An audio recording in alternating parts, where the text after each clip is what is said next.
Well, as you can see, the garden survived the vacation. Got beans. Look at all them beans.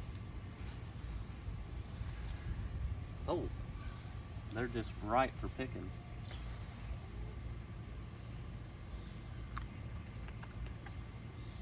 You gotta cook them a little first. Pole beans growing nicely, but they take a little bit longer to get some beans. But zucchini here, you want to keep picking them when they're about, see, these are about,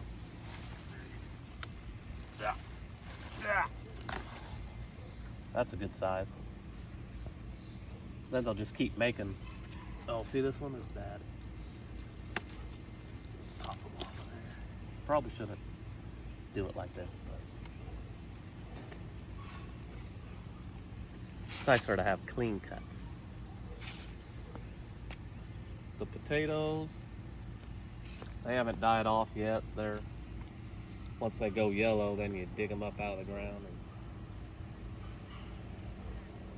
and eat them. We got some little yellow squashes here. Looking pretty decent.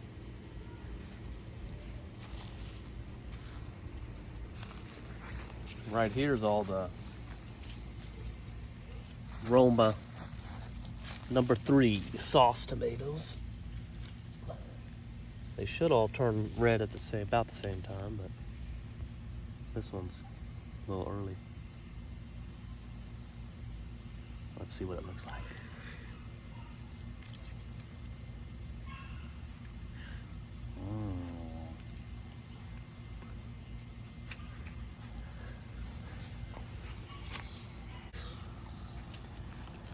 But look at those beans. Good luck harvesting them. Can't hardly get in between the row. Thanks. Here's some. See, with the tomato row, I put in some random herbs. This is a dill. It's nice to let them go flower and after the pollinators get in there, because look how full of tomatoes these are. This is a basil, lemon.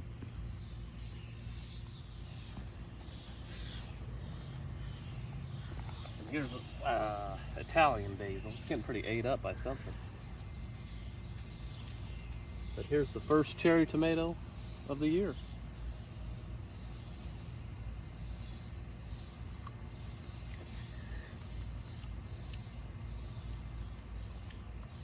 Yeah.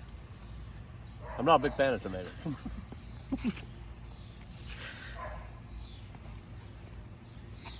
I like cooked vegetables.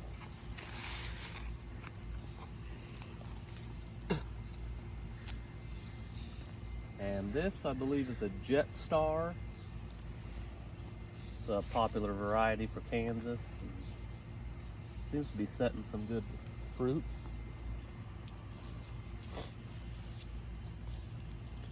You know, I've been gone so long, so I haven't had the chance to tie all these up. That's the problem with this fence method. It's easy to set up, but you gotta tie up the tomato plants. But it works pretty good.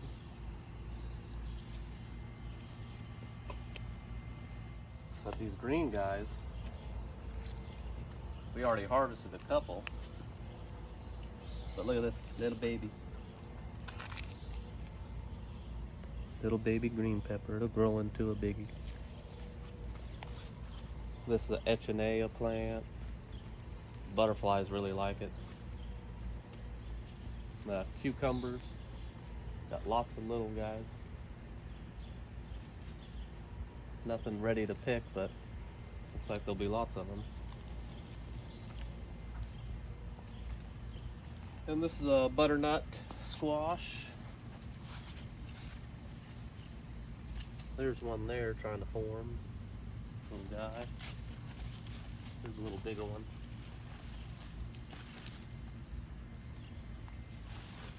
They store really well. This tomato plant already produced one. It's a Lemon Boy.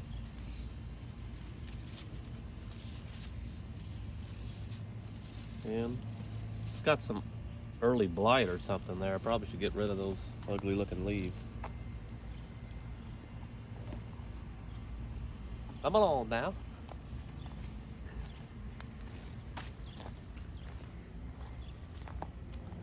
So whenever I harvest a row of onions, why am I carrying this zucchini plant around? Harvest a row of onions and then you plant beans wherever you harvest it. And this is contender beans, and they're getting ready to produce pretty quick too. They only take 48 days.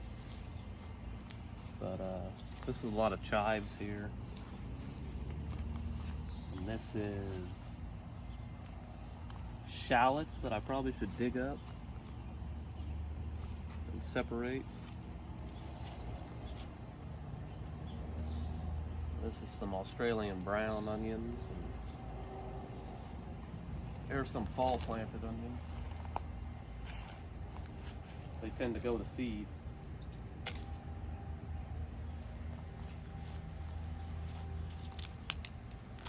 But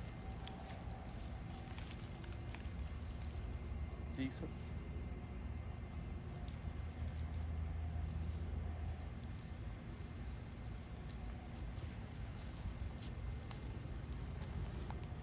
We harvested the garlic. It's hanging up in the porch. It's looking real good. See, all the lettuces have bolted because it's gotten real hot. And we harvested 6 more cabbages. There's some bigger guys over there still hanging in there. Got 1 red acre cabbage. The cauliflower was terrible. It could be tough to grow. These spring planted onions, once about half or more have fallen over. See how these fell over?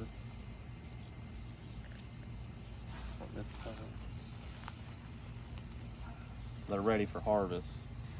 Around here it's usually late June or early July. Looks like they'll be pretty good.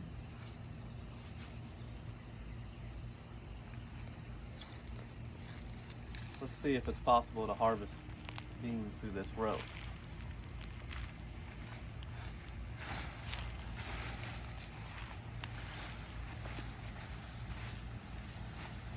See?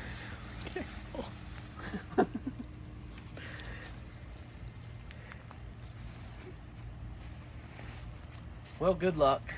So this area here is where I'm growing my corn and carrot, beets. Doesn't have any irrigation. And I was gone for 2 weeks. Nothing. No rain. So you might be asking, how did it survive? Well, you give the plants what they crave.